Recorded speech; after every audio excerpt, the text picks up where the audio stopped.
Siapa? Tolong buka videonya semua.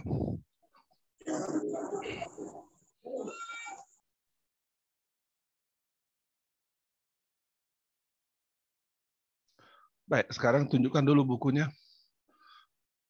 Jangan tahu. Junius, semua tunjukkan bukunya di kameranya. Suhardi Nenggolan.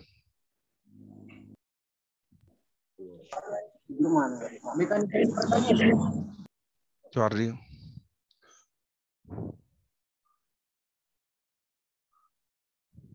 Belum semua. Oke. Nah, baiklah. Ini siapa ini?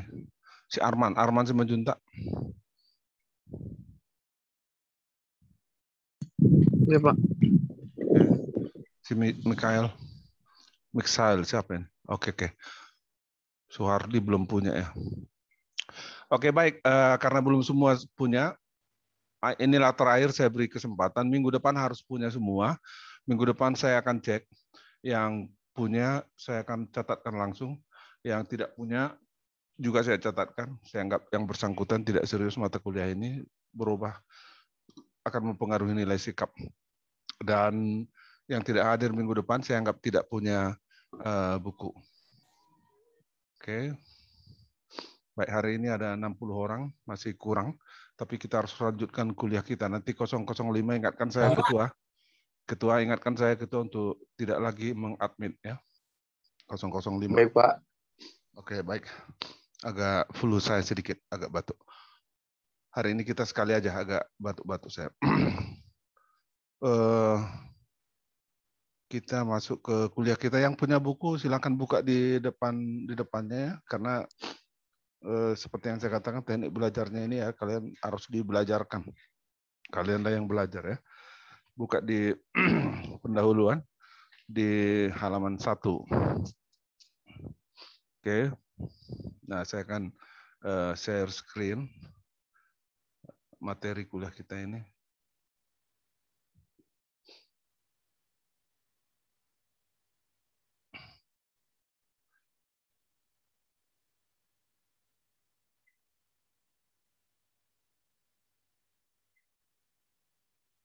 Kelihatan nggak, Ketua?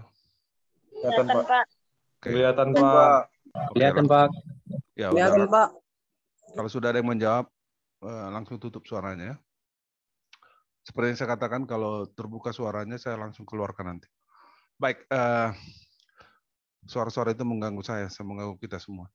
Baik, statistika itu bertugas untuk menyajikan, menafsir kejadian yang bersifat peluang. Statistika merupakan penyajian dan penafsiran kejadian yang bersifat peluang. Menyajikan, menyampaikan, mempresentasikan, menafsir, memberi arti dari kejadian. Kejadiannya bersifat peluang. Peluang kalian tahu mulai dari 0 sampai 1. Itu peluang. Kejadian-kejadian statistik itu bersifat peluang.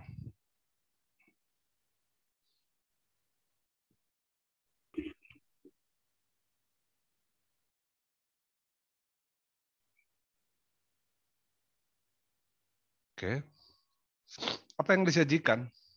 Apa yang ditafsirkan? Apa yang bersifat peluang tadi? Berarti data. Data itu ada data numerik, ada data kategorik.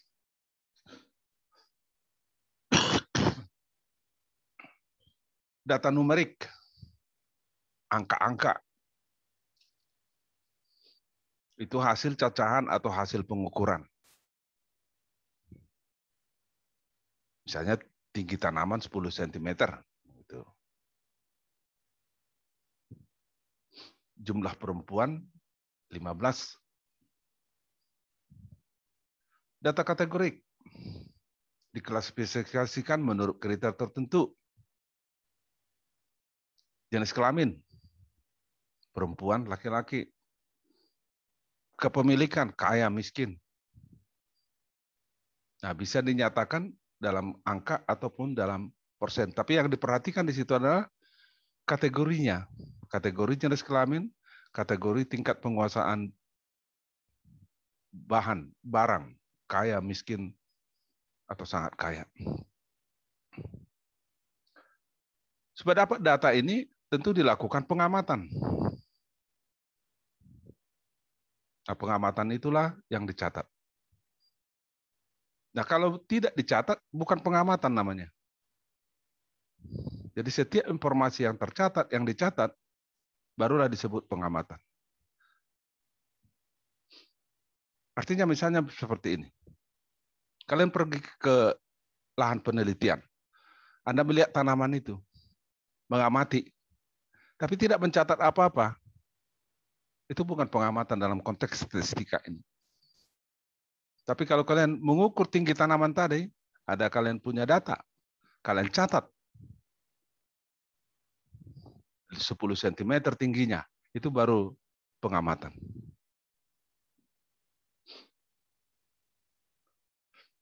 Ada dua penggolongan statistika. Statistika deskriptif dan inferensia statistik atau statistika inferensia. Secara ilmu bahasa Indonesia yang baik dan benar, ilmu itu diakhiri dengan kata A. Kalau bahasa Inggrisnya diakhiri dengan CS. Misalnya statistik dalam bahasa Inggris menjadi statistika. Biometrics dalam bahasa Inggris menjadi biometrika. Economics dalam bahasa Inggris menjadi ekonometrika. Siapa yang terbuka ini apanya? Mikrofonnya.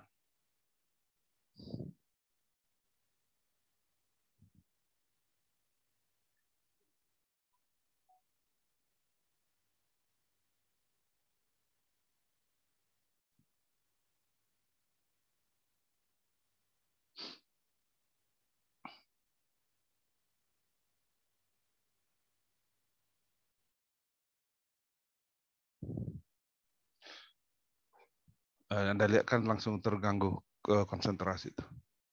Sebenarnya saya mau cari siapa orangnya tadi yang buka mikrofonnya. Metode statistik adalah prosedur-prosedur yang digunakan dalam pengumpulan, penyajian, analisis, dan penafsiran data. Jadi untuk memperoleh data itu, untuk melakukan kegiatan statistika itu yang kita sebutkan tadi, penyajian, penafsiran, maka kita harus mempunyai prosedur. Secara keseluruhan disebut metode statistik. Ada metodenya. Baik pada statistika deskriptif maupun inferensia. Per definisi, metode statistik adalah prosedur-prosedur yang digunakan dalam pengumpulan, penyajian, analisis, dan penafsiran data.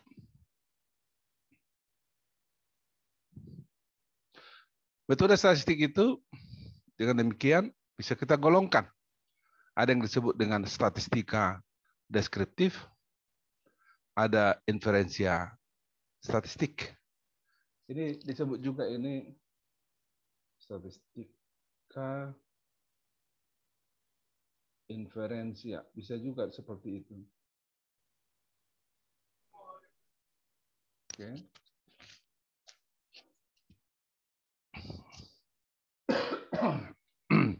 Ada statistika deskriptif, ada statistika inferensia atau ada inferensia statistik. Apa itu statistika deskriptif? Dari kata dasar deskriptif, kita sudah bisa menangkap apa yang dimaksud dengan statistika deskriptif. Semua kita tahu deskriptif artinya penggambaran, penjelasan. Mendeskripsikan berarti menjelaskan, menggambarkan.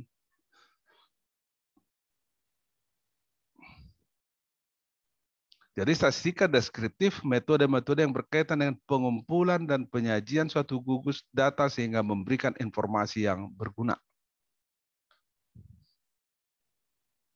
Oke, yang terakhir saya masukkannya, yang seterusnya tidak lagi. Baik. Jadi dalam kegiatan dalam statistika deskripsi itu adalah pengumpulan data. penyajian data dan memberikan informasi tentang data itu, tapi informasi itu harus berguna.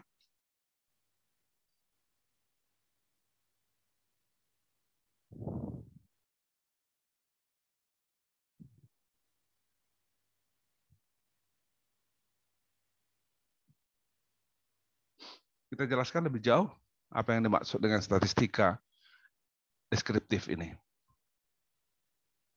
Informasi yang disampaikan hanya mengenai data yang dipunyai tersebut dan sama sekali tidak menarik inferensi atau kesimpulan apapun tentang gugus data induknya yang lebih besar.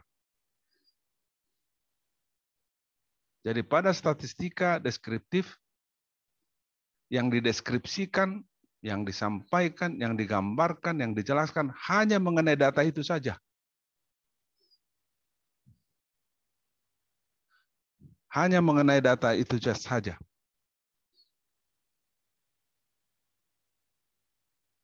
Tidak menjelaskan data di luarnya.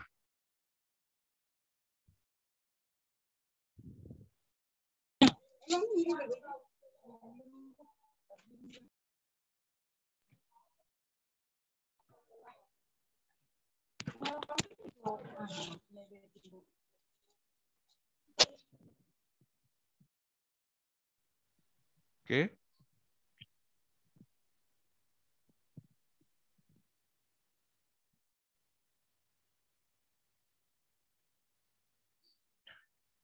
Nah, bagaimana mendeskripsikan data itu, menyampaikan data itu?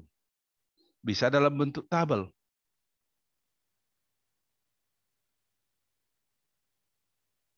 Bisa dalam bentuk diagram. Bisa dalam bentuk grafik. Coba lihat halaman 3. Data itu disampaikan dalam bentuk tabel.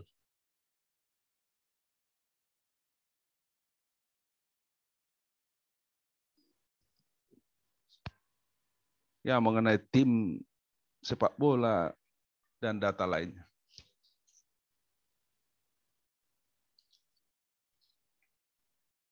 Bisa digambarkan dalam bentuk diagram.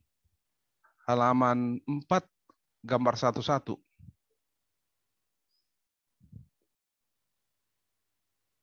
Tepatnya ini adalah histogram. Ya. Histogram.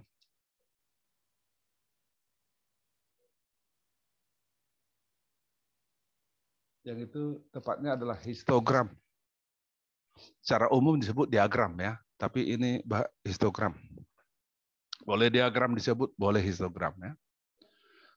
Grafik bisa dalam bentuk grafik.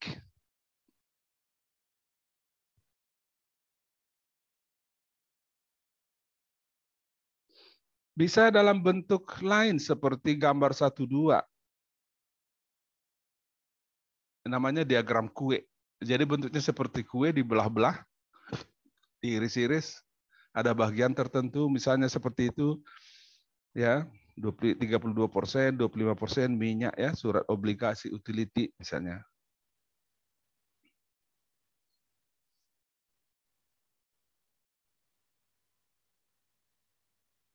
Jadi saya coba foto ya, ini seperti ini ya, dia bentuk tabel tadi saya tunjukkan. Ini dalam bentuk histogram atau diagram dan bentuk kue tadi ya. Diagram kue ya. Jadi istilah diagram itu bisa dalam bentuk histogram, bisa dalam bentuk kue seperti ini yang disebut dengan diagram kue.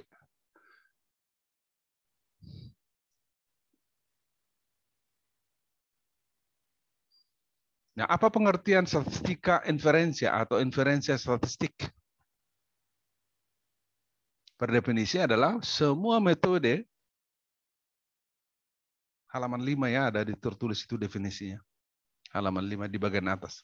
Semua metode yang berhubungan dengan analisis sebagian data untuk kemudian sampai pada peramalan atau penarikan kesimpulan mengenai keseluruhan gugus data induknya. Lihat di situ ada kata sebahagian data. Lihat di situ keseluruhan gugus data induknya.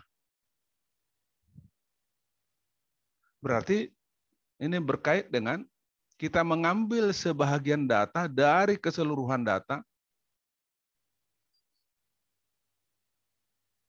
dan gambaran tentang keseluruhan data itu berasal dari sebahagian data itu.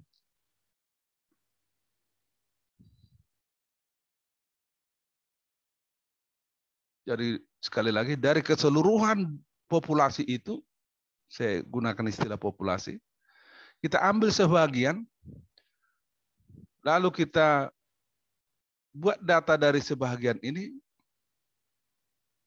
mengenai sebahagian ini akan kita gunakan untuk meramalkan, menduga tentang keseluruhan populasi. Nah ini contohnya kita buat. Untuk membedakan statistika deskriptif dan statistika inferensial.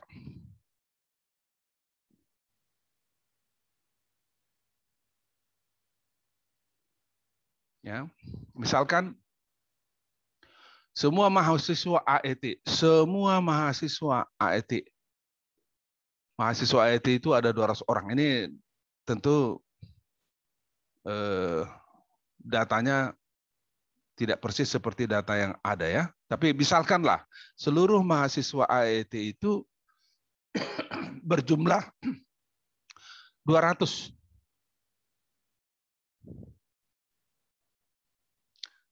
Semuanya kita ukur tinggi badannya. Yang demikian kita memperoleh 200 data.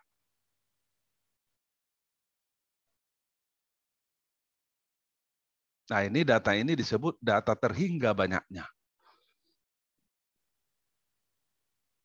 Hingganya berapa? 200.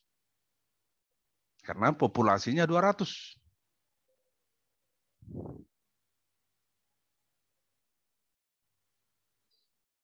Karena kita sudah menggunakan istilah baru data terhingga, tentu kontrasnya adalah data tak terhingga. Atau disebut juga data tak hingga oleh buku ini. Kalian tentu kenal dadu. Dadu itu kalian tahu bersisi 6, ada bintik 1, 2, sampai 6. Misalkan kita punya 2 buah dadu. Nah, 2 buah dadu itu kita lemparkan ke atas, terus lalu jatuh ke lantai, kita catat angka berapa yang muncul. Tentu dadu ini bisa terus kita lempar, terus kita catat, lempar, catat data yang muncul. Sampai jumlahnya tidak terhingga. Saking banyaknya bisa kita, berapa kali kita lempar, banyak sekali. Sampai dunia kiamat bisa kita lempar-lempar. Sehingga artinya adalah data itu adalah sekumpulan data yang tak terhingga. Disebut dengan data tak hingga.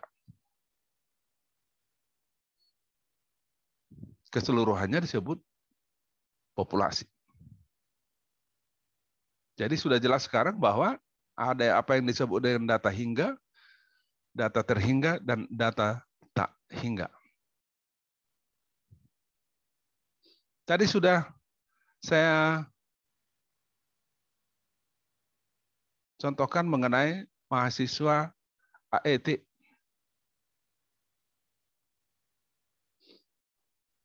Tadi ada 200 mahasiswa AET. Semuanya tinggi tubuhnya kita ukur.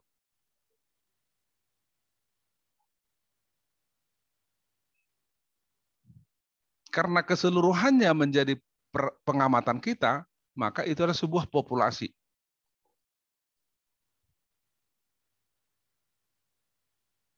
Ukuran populasi itu ada banyaknya pengamatan yang kita lakukan. Banyaknya jumlah yang kita lakukan. Banyaknya anggota yang kita amati. 200 tadi kita amati semua. Berarti ukuran populasi adalah 200 orang.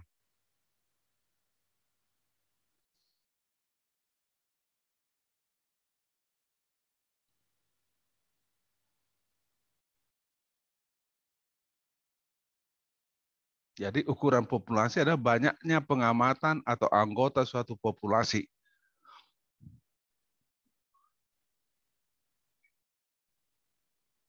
Jadi kata kuncinya di sini adalah ukuran.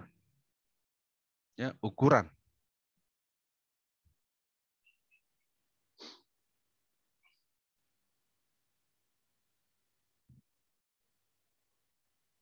Nah, dalam inferensi statistik, kita ingin memperoleh kesimpulan tentang populasi.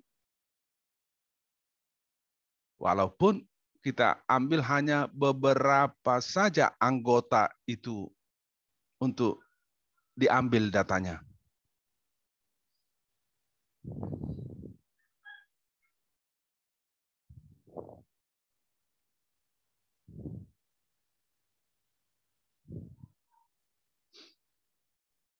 Jadi kita hanya mengambil sebagian datanya, sebagian anggotanya, untuk kemudian kita gunakan untuk menggambarkan keseluruhan populasi. Contohnya,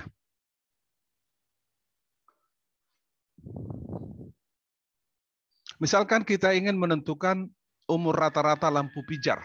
Di buku ada itu ya, di buku ada itu ya. Nanti kalian bisa baca lagi. Saya coba tidak menyimpang dari buku ini terlalu banyak supaya lebih mudah kalian mempelajari. Misalkan kita ingin menentukan umur rata-rata lampu pijar yang dihasilkan oleh sebuah pabrik.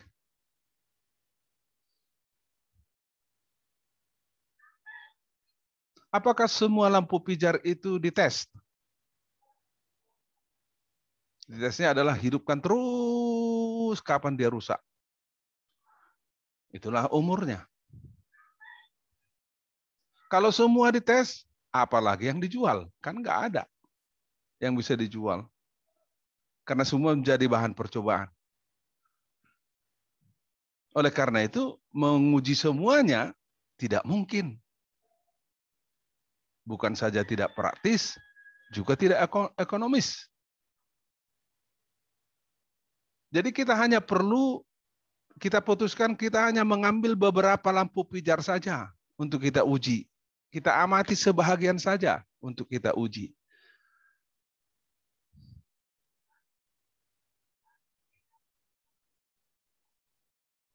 Sebagian saja itu disebut contoh.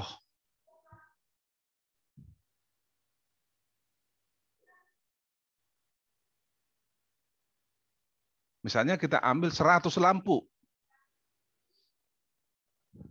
sebagai contoh.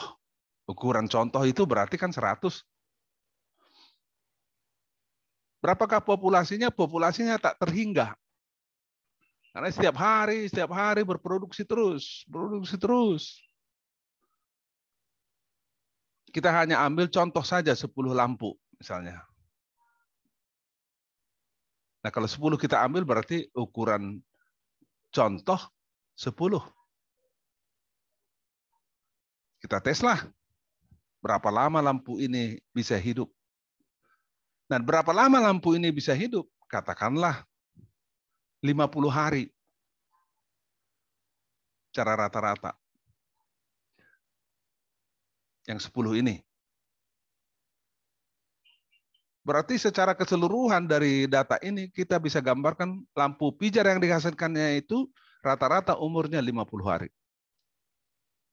Jadi sekali lagi, pada statistika inferensia, kita hanya mengambil sebahagian dari keseluruhan dan data tentang sebahagian itulah gambaran dari keseluruhan itu.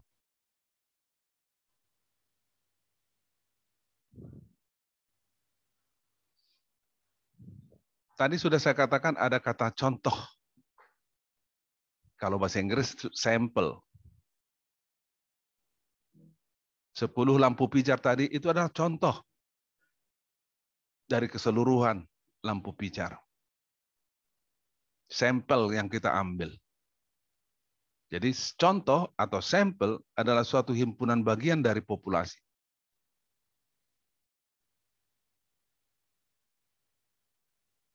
Ada prosedurnya untuk mengambil contoh, nanti kita pelajari.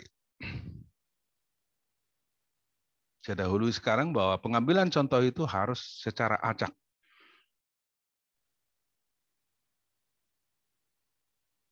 Kita sebut contoh acak sederhana atau contoh acak. Contoh di sini kan sampel. Sampel yang diambil secara acak sederhana. Atau lebih gampangnya, contoh yang diambil secara acak. Kalau dimaksud secara acak kan tidak sengaja kita ambil. Tidak dengan sengaja suatu lampu kita ambil. Kita tutup mata misalnya kita ambil. Tutup mata ambil satu. Jadi kita tidak dengan sengaja mengambil lampu ini.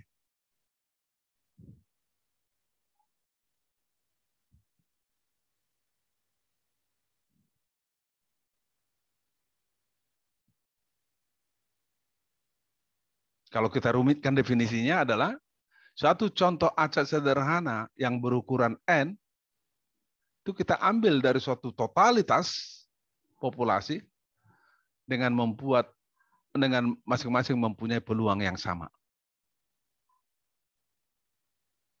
Jadi kalau kita contohkan tadi lampu pijar tadi, setiap contoh acak yang berukuran N artinya 10.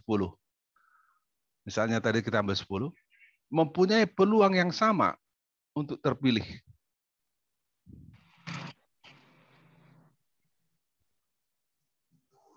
Itu yang namanya acak. Kapan digunakan ini statistik? Dalam semua aspek kehidupan kita.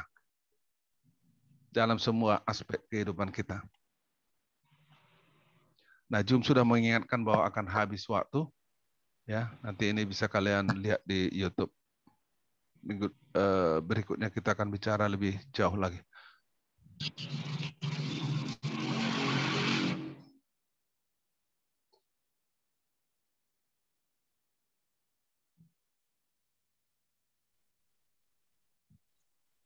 Tolong hidupkan videonya.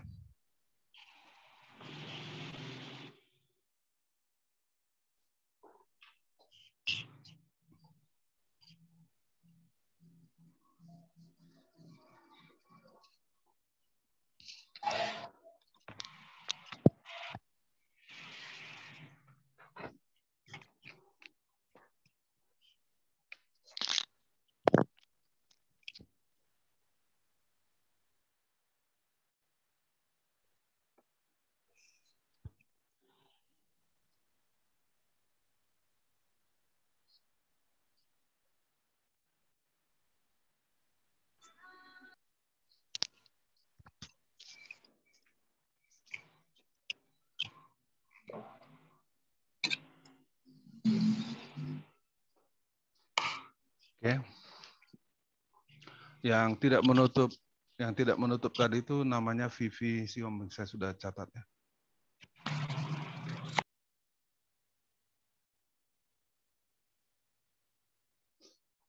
Coba hidupkan videonya semua. Saya ingin lihat wajah kalian. Rido.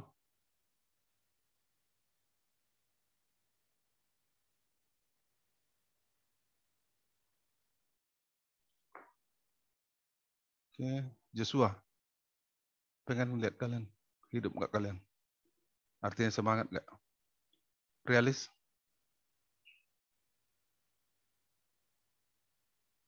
Realis? Nah, inilah contoh seperti yang saya katakan semula bahwa ada mahasiswa yang hanya menghidupkan videonya, Zoom-nya, lalu entah kemana-mana. Oke. Kecuali si Vivi tadi yang seperti ini tidak saya catat dulu ya. Saya mulai minggu depan saya akan ketat. Saya sudah yakinkan saudara bahwa no mention ini pendidikan karakter sangat penting. Franciscus.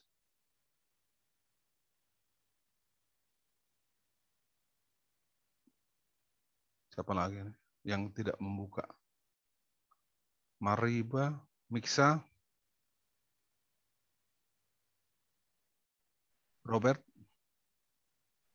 Ini ada beberapa lagi yang tidak membuka.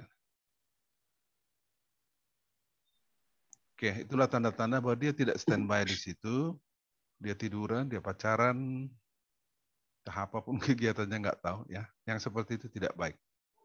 Jadi bukan sekedar kita belajar sastika, adik-adik. Setiap mata kuliah itu harus mendidik karakter. Ya. Baiklah, kebetulan saya kurang mantap nih, batuk-batuk dan agak flu. Walaupun umur baru 25 tahun, tapi karena terlalu lelah mungkin ya.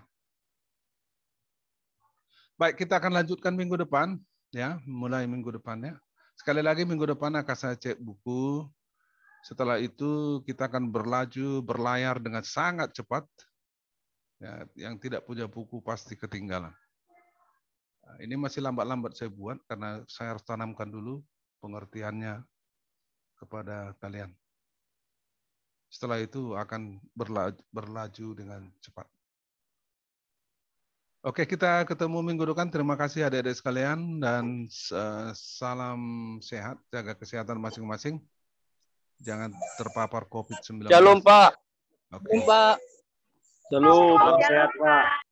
Shalom, Pak. Hidup mahasiswa.